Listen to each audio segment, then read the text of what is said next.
কি নিষ্ঠুর এই পৃথিবী, ভেবে দেখেছেন কি একবারও কি ভেবে দেখেছেন এই পৃথিবী কত নিষ্ঠুর? এই সন্তান সন্ততি সব একটি মোহ, একটি মায়া, একটি মহব্বত, একটি প্রতারণা।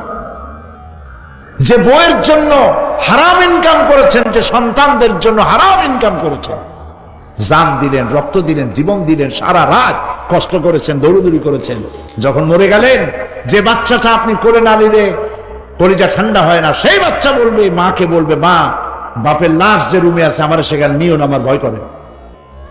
স্ত্রীও আরো দুই একজন লোক না হলে লাশের ঘরে থাকতে পারবে না, তারও ভয় করবে। থাকলে বড় জোর মা থাকতে পারে, বাপ থাকতে পারে।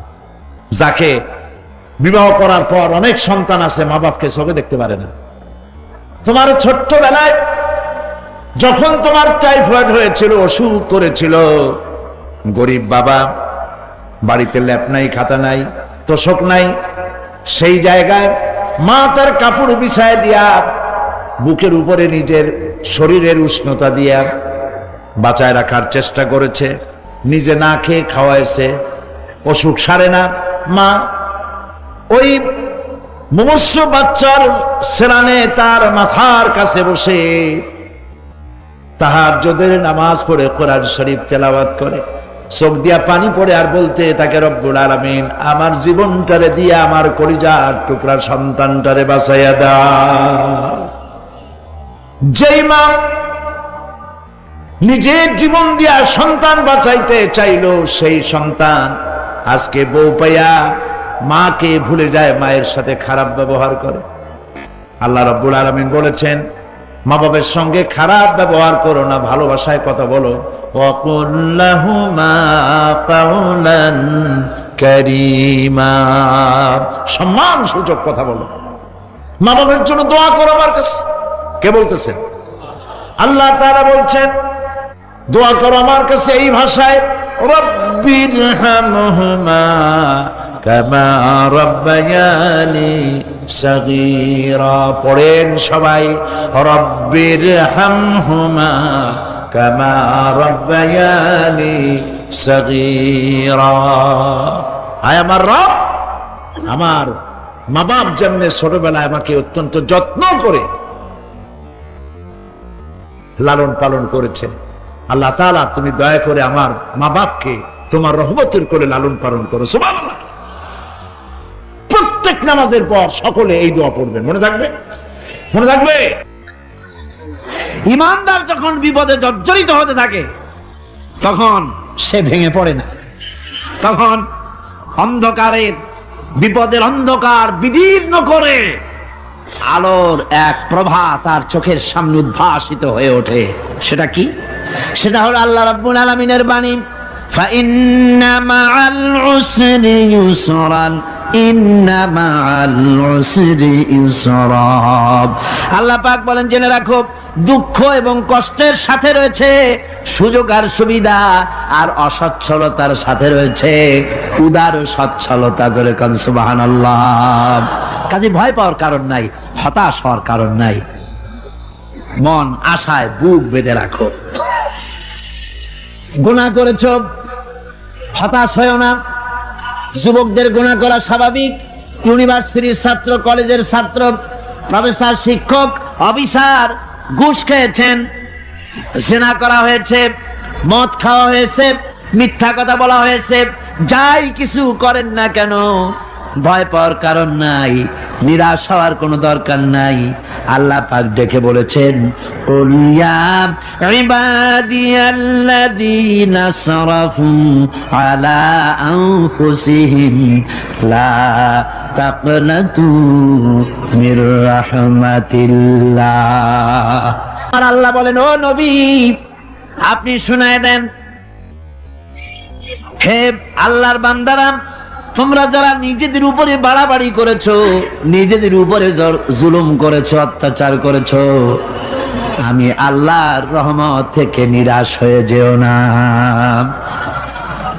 মানুষ যদি অপরাধ করে, বাপের সাথে অপরাধ করেছে, মায়ের সাথে অপরাধ করেছে, মা বাবা সন্তানের চাইতে এত বড় কল্যাণকামী তো আর কেউ নাই, কিন্তু মা বাবা কোনোদিন বলে না আয় আমার ছেলে, তোরে মাফ করে দেই, এরকম বলে নাকি?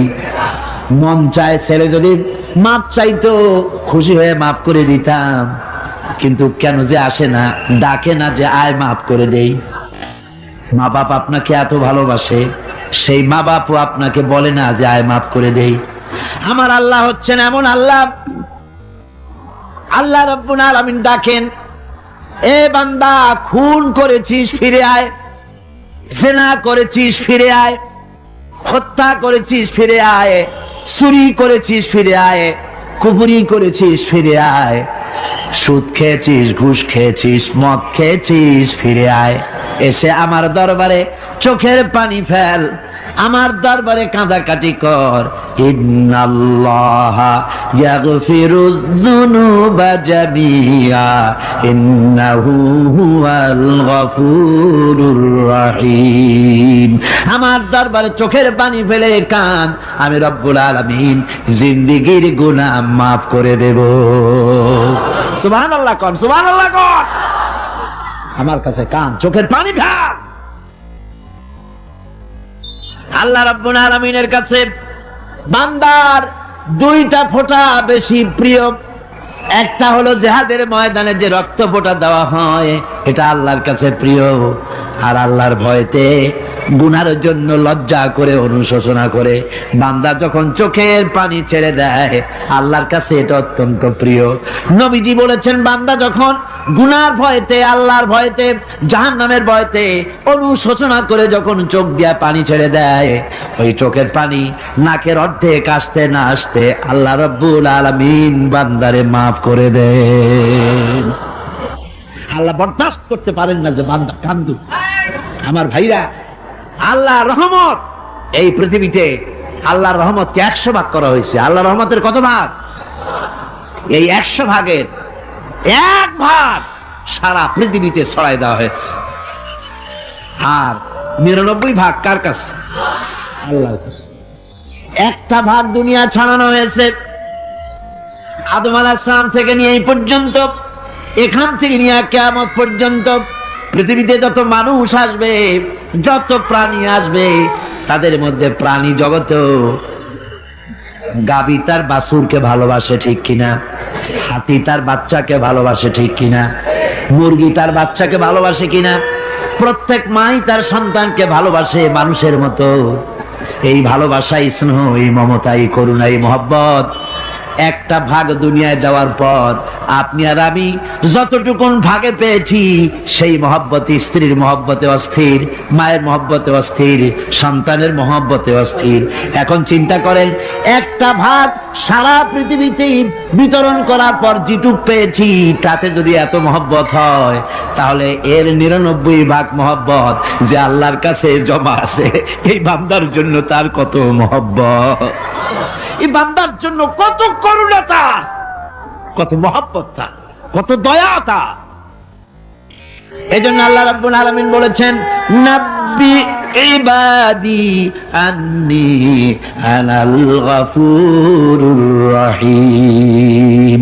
ও আমার নবী, সুসংবাদ দিয়ে দাও, বান্দাদেরকে শোনায় দাও যে আমি আল্লাহ তাআলা ক্ষমাশীল আর দয়াবান। হুজুর কাঁদতেছিলেন, হযরত ওমর রাদিয়াল্লাহু তাআলা আনহু এসে দেখেন হুজুর একা কাঁদতেছে। হুজুর জিজ্ঞেস করছেন, হযরত ওমর জিজ্ঞেস করলেন, হুজুর আপনি কাঁদেন কেন একা একা? হযরত ওমর বলেন, আমি যখন প্রশ্ন করলাম, নবীজি বললেন, আমার কাছে কিছু আগে জিবরাইল এসেছিলেন। জিবরাইল এসে আমাকে বললেন, আল্লাহ পাক বলেছেন, হে আমার নবী, ইসলামের ভিতরে থেকে যে সমস্ত মানুষগুলো ইসলামের ভিতরে থেকে চুল আর দাড়ি পাকায় দিছে, কিয়ামতের দিন এই লোকগুলারে আমি শাস্তি দিতে আমার শরম হবে। হযরত ওমর বলেন, হুজুর উম্মতের জন্য কত বড় খোশ খবর এটা, আর আপনি কাঁদতেছেন। হুজুর বলেন, ওমর তুমি জানো না, আমার কান্নার কারণ ভিন্ন। আমার কান্নার কারণ হলো যে আল্লাহ রাব্বুল আলামিন কিয়ামতের দিন দাড়ি চুল পাকা বান্দারে শাস্তি দিতে শরম করবেন। সেই দাড়ি চুল পাকা বান্দাগুলি আল্লাহর সাথে নাফরমানি করতে শরম করে না। আমি এই লজ্জায় কাঁদতেছি।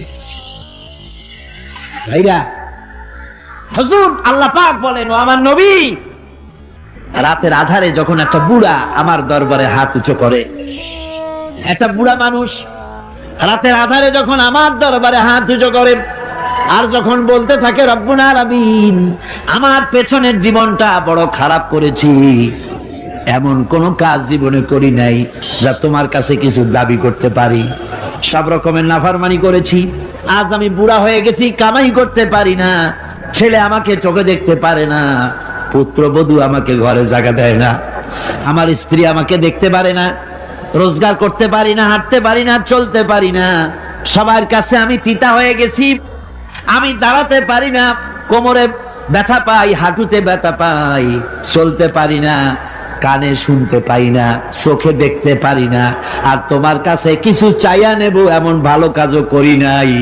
এইভাবে যখন বান্দা কাঁদতে থাকে আমার দরবারে, ও আমার হাবিব, আমার রহমতের দরিয়ায় জোশ মেরে যায়, আমার শরম হয় এই বুড়াটারে কেমনে খালি হাতে ফিরাইয়া দেই। সুবহানাল্লাহ, সুবহানাল্লাহ।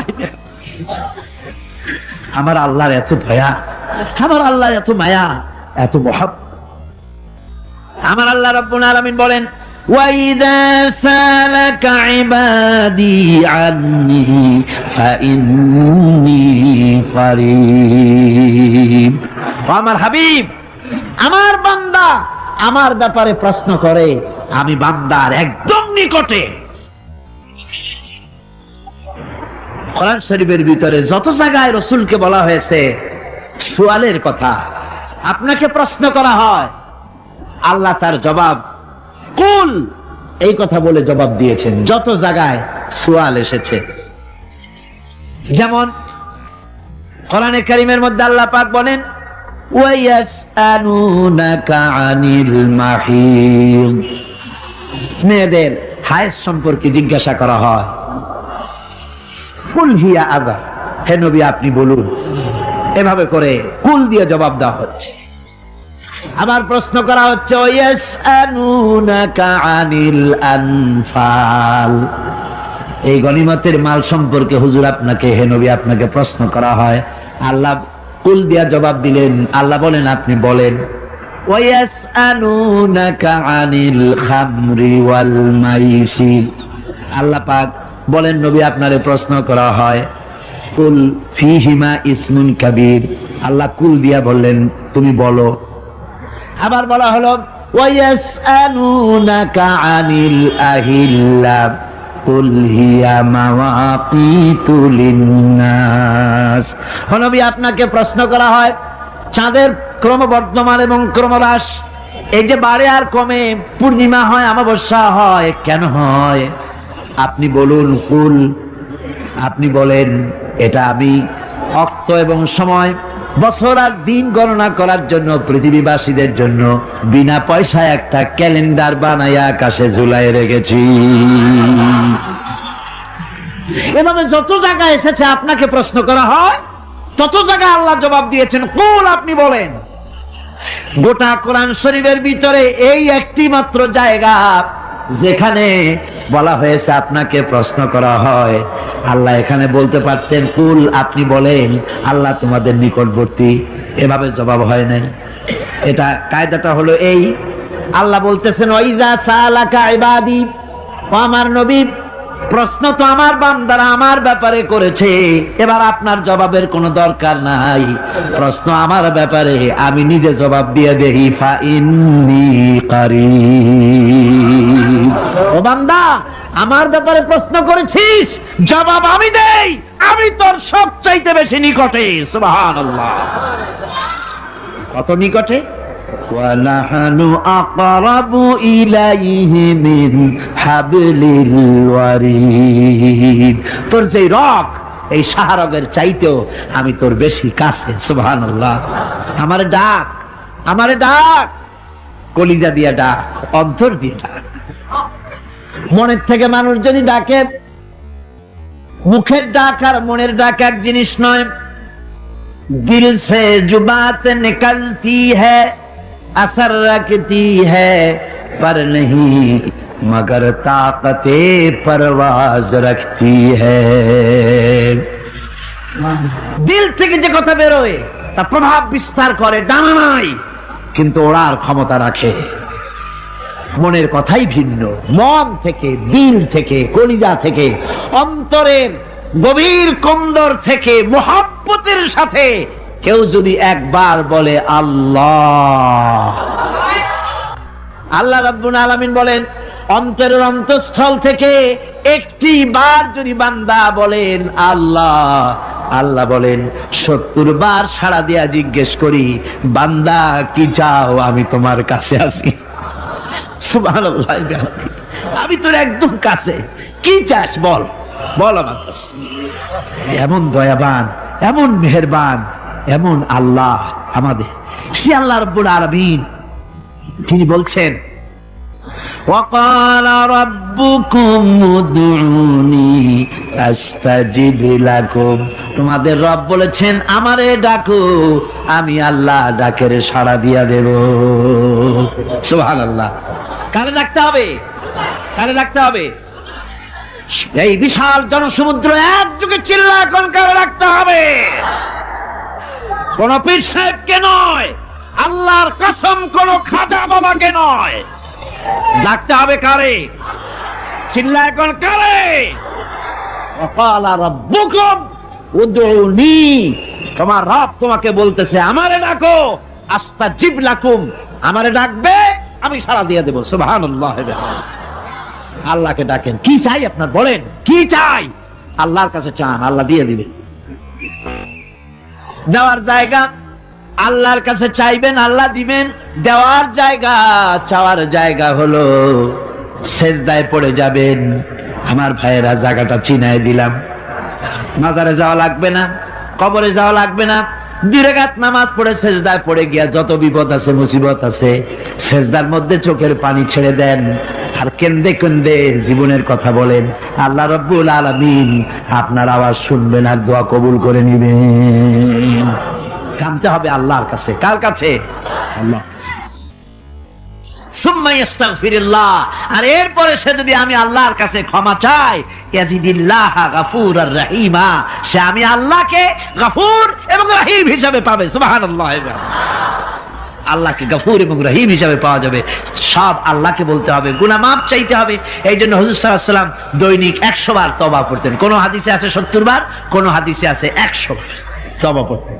নামাজের পরে তো প্রত্যেক নামাজই পড়তেন হুজুর, সালাম ফিরাতেন আর সাথে সাথে বলতেন আল্লাহু আকবার, আস্তাগফিরুল্লাহ, আস্তাগফিরুল্লাহ, আস্তাগফিরুল্লাহ। মনে থাকবে আপনাদের? মনে থাকবে? সালাম ফিরাইয়া কি বলবেন? না, সালাম ফিরাবার সাথে সাথে বলবেন আল্লাহু আকবার, তারপরে পড়বেন আস্তাগফিরুল্লাহ, আস্তাগফিরুল্লাহ, আস্তাগফিরুল্লাহ। তওবা করবেন, আল্লাহর কাছে সবসময় গুনাহ মাফ চাইতে থাকবেন, বিনীত থাকবেন। আল্লাহকে পাওয়া যাবে, তাকে রহিম হিসেবে পাওয়া যাবে।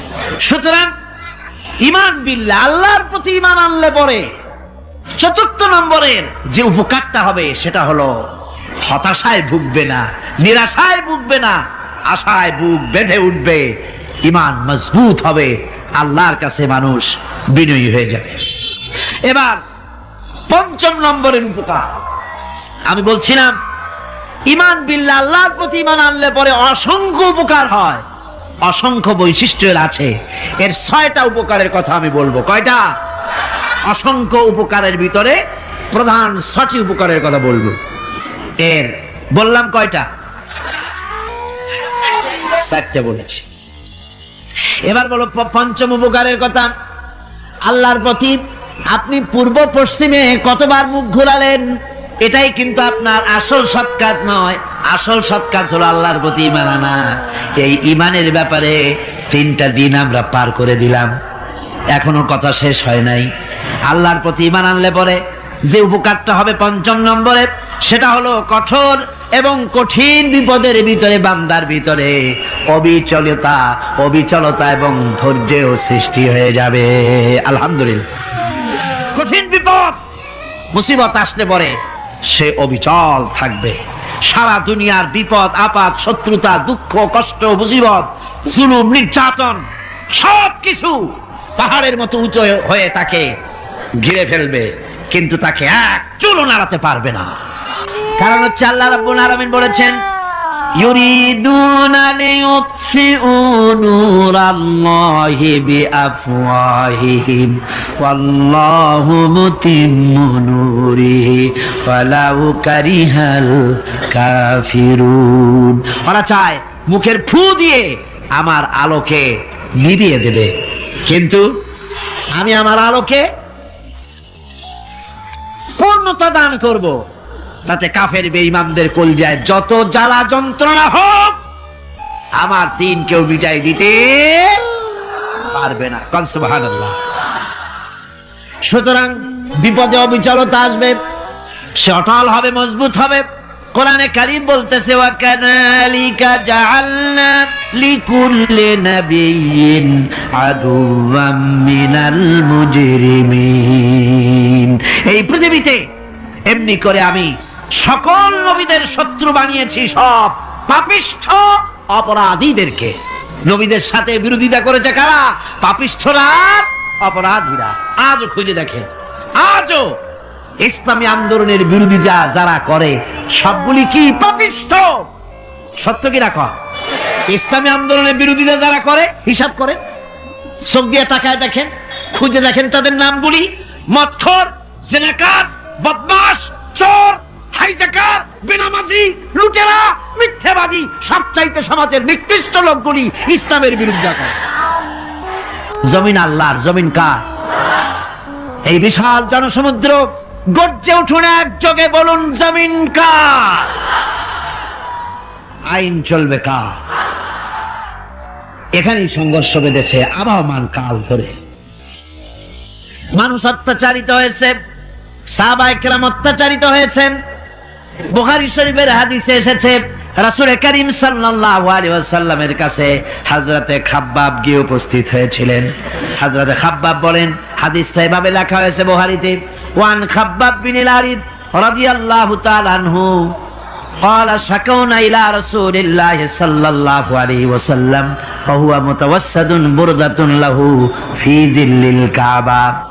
রাসূলুল্লাহর কাছে গেলাম, কাবা শরীফের কাছে গিয়ে দেখি নবীজি একটা চাদর গায়ে দিয়ে তিনি আরাম ফরমাচ্ছিলেন কাবা শরীফের ছায়ায়। সেখানে গিয়ে বললাম, আলা তাস্তানসিরু লানা আলা তাদউ লানা ইয়া রাসূলুল্লাহ, হে আল্লাহর রাসূল, আপনি কি আমাদের জন্য আল্লাহর কাছে দোয়া চাইবেন না? আপনি কি আল্লাহর কাছে আমাদের জন্য সাহায্য চাইবেন না? আমাদের লোকগুলিকে, মুসলমানগুলিকে মারতে মারতে তো শেষ করে ফেলে দিল। তারা আমাদের সুমাইয়াকে মারলো, আমাদের খাব্বাবকে উটের সাথে পায়ের দড়ি লাগায় টানলো, আমাদের খোবায়েবকে তারা আগুনের উপরে চিৎ করে শোয়ায় রাখলো, না খায় রাখতেছে, মারতেছে। কষ্টে তো শেষ হয়ে গেলাম, হুজুর আপনি কি আমাদের জন্য দোয়া করবেন না? হাদিস শরীফে এসেছে নবীজি উঠে বসলেন সোজা হয়ে। নবীজি বলেন, ও আমার সাহাবী, ও খাব্বাব শোনো, তোমাদের আগে এই পৃথিবীতে যারা দ্বীনের দাওয়াত দিতে এসেছিলেন তাদেরকে সমকালীন রাষ্ট্রশক্তি, সমাজ শক্তি তাদেরকে ধরত। ফায়ুখাজুর রাজুলো, তাদেরকে তারা ধরত। ফায়ুহফারু লাহু ফিল আরদ, আর তার জন্য জমিনের ভিতরে কবর বানাইতো।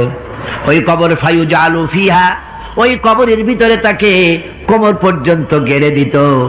সুম্মা ইউতা বিল মানশার, এরপরে করাত আনতো। ফায়ুদাউ আলা রাসিহি, এরপরে ওই রাখতো। ফায়ুজালু নিসফাইন, এরপরে করাত দিয়া চিরে জীবিত মানুষটারে করে ফেলে দিত। মা ইয়াসুদ্দুহু যালিকা আন দীনিহি, ও আমার খাব্বাব, এত কষ্ট দেওয়ার পরেও সেই যুগের কোন মুসলমানকে, দ্বীনের দায়ীদেরকে আল্লাহর দ্বীন থেকে এক চুলো তারা সরাই দিতে পারে নাই, এক চুলো সরাতে পারে নাই। ওয়াল্লাহি, ও খাব্বাব, আমি আমার আল্লাহর নামে কসম করে বলছি, লা ইউতাম্মান্নাল্লাহু হাযাল আমরা হাত্তা ইয়াসিরার রাকিবু মিন সানা ইলা হাযরামাউত। আমি কসম করে বলি, আল্লাহ রাব্বুল আলামিনের এই সানা থেকে হাজারামাউত পর্যন্ত লোকেরা যাতায়াত করবে, সুন্দরী রমণীরা গমন করবে, সদাগরেরা যাতায়াত করবে, টাকা নিয়া পয়সা নিয়া যাতায়াত করবে। তাদের মনের মধ্যে লুটের ভয়, টাকার ভয়, চুরির ভয়, ডাকাতির ভয়, জেনার ভয়, হত্যার ভয়, ধর্ষণের ভয়, কোনো ভয় থাকবে না। লা ইয়াখাফু ইল্লাল্লাহ, আল্লাহ ছাড়া কোনো ভয় থাকবে না। এমন একটা সমাজ, এমন একটা সময় আসবে, ওয়ালাকিন্নাকুম তাস্তাজিলুন, অথচ খুব তাড়াহুড়ো তোমরা করতেছো। তাড়াহুড়ো করো না, সময় আসবে ইনশাআল্লাহ। আর সে সময় আসছিল মদিনায়, আসে নাই? আসে নাই? সুতরাং আজও চট্টগ্রামের এই বিশাল জনসমুদ্রকে বলতে চাই, নির্যাতন, স্বৈরাচার, জুলুম, অত্যাচার, হত্যাকাণ্ড যা কিছু ঘটতেছে, ধৈর্য ধরুন, আন্দোলনে শরীক হন, জান বাজি রাখুন।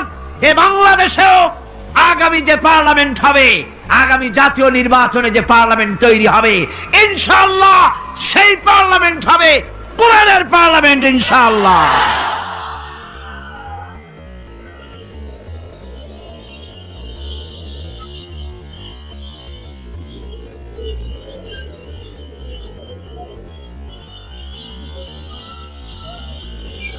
আমার ভাইয়েরা, আমার বন্ধুগণ, কঠিন বিপদে অবিচলতা এবং ধৈর্যের দৃষ্টান্ত রেখে গেছেন আম্বিয়া আলাইহিমুস সালাম। সুবহানাল্লাহ। কঠিন বিপদে অবিচলতা, দৃঢ়তা, ধৈর্য কারে বলে, তার দৃষ্টান্ত কারা রেখেছেন? আম্বিয়া আলাইহিমুস সালাম। ওনারাই আমাদের আদর্শ, নবীরাই আদর্শ। সাহাবায়ে কেরাম রিদওয়ানুল্লাহ তাআলা আলাইহিম আজমাইন আমাদের আদর্শ।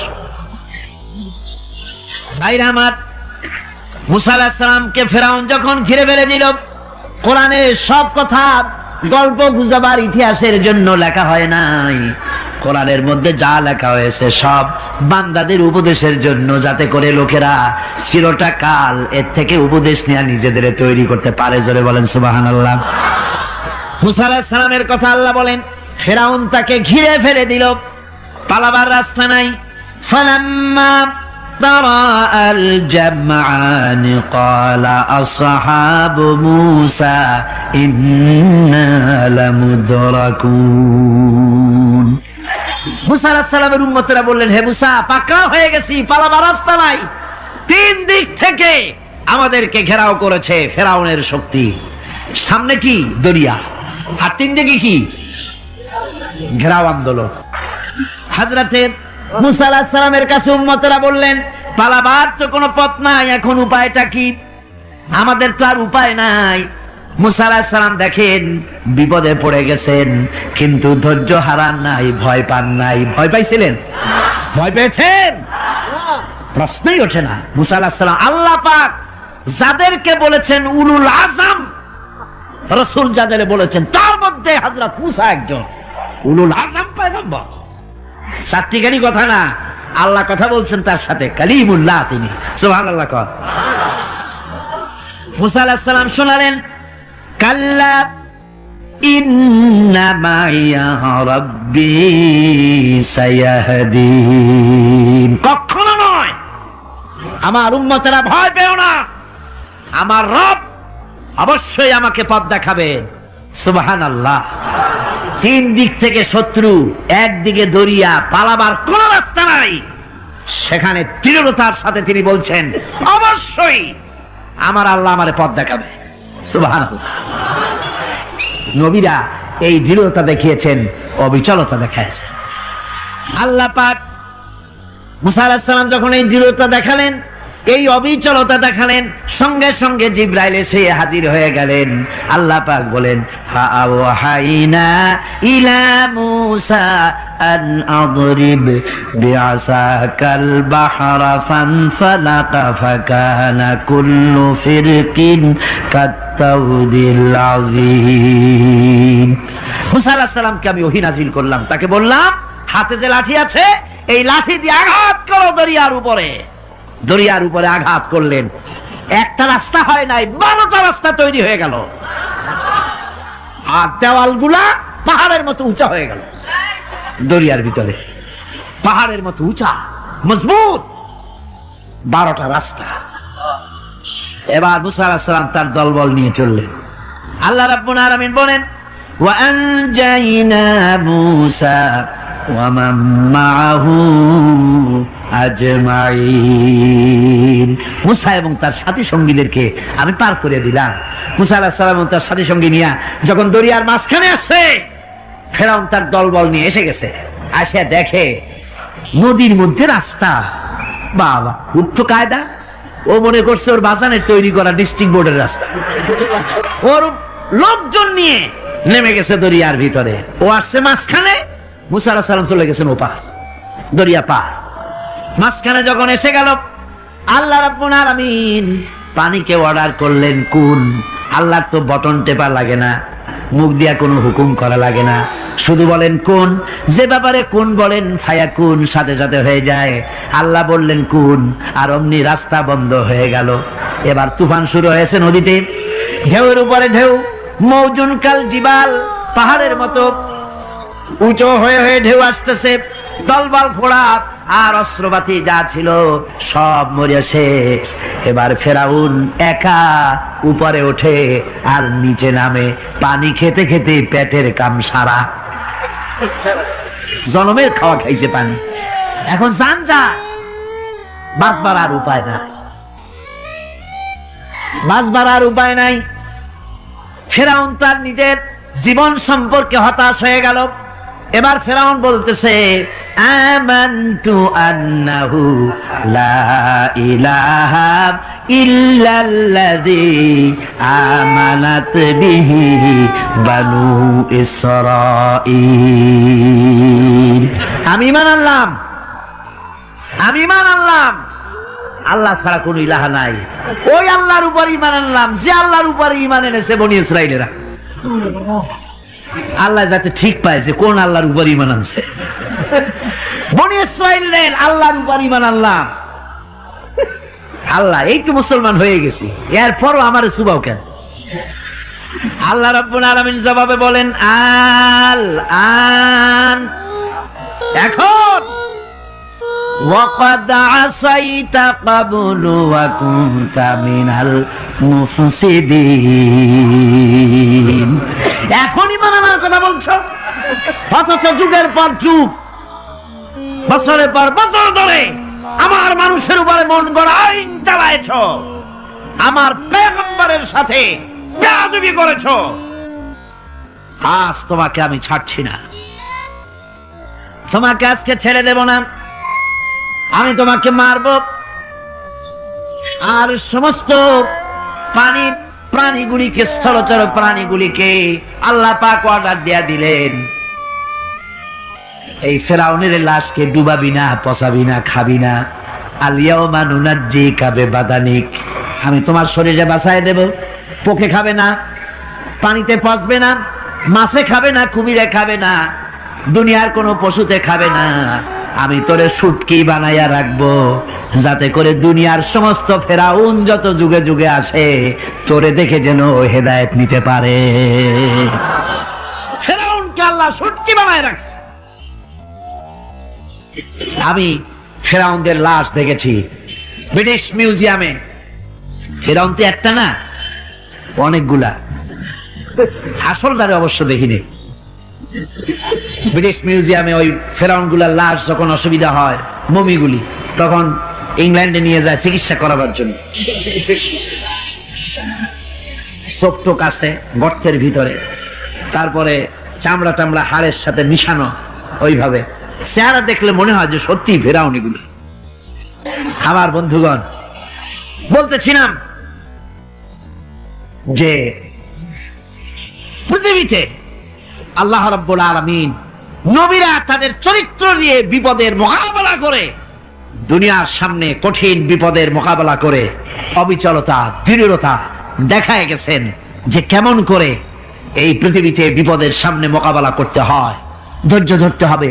বিপদ আসবে পাহাড় সমান হয়ে, আপনাকে ধৈর্য ধারণ করতে হবে সেভাবে বুক বেঁধে। যেহেতু এটা যদি বিশ্বাস হয় যে আমার কিসমতে যা আছে তার থেকে বেশি কিছু হবে না, তাহলেই আপনার ধৈর্য আসবে, ভয় পাবেন না। কথা ঠিক কিনা কন? এবারে হযরত হুদ আলাইহিস সালাম সম্পর্কে আল্লাহ রাব্বুল আলামিন বলেন, হযরতে হুদকে যখন ষড়যন্ত্র হলো, কাফির বেঈমানেরা তাকে মেরে ফেলার জন্য যখন সরকারি ষড়যন্ত্রে লিপ্ত হয়ে গেল, হযরতে হুদ সমাজের এই চ্যালেঞ্জের মোকাবেলা করলেন। হযরত হুদ বলেন, ফাকিদুনি জামিআন সুম্মা লা তুনজিরুন ইন্নী তাওয়াক্কালতু আলাল্লাহি রাব্বি ওয়া রাব্বিকুম। তোমরা তোমাদের ষড়যন্ত্র আমার বিরুদ্ধে যত পারো আমার বিরুদ্ধে ষড়যন্ত্র চালাও, এতটুকুন আমার অবকাশ দিও না। আমি এমন আল্লাহর উপরে ভরসা করেছি যার হাতের ভিতরে তোমাদেরও জান আর আমারও জান। যা পারো তাই করো।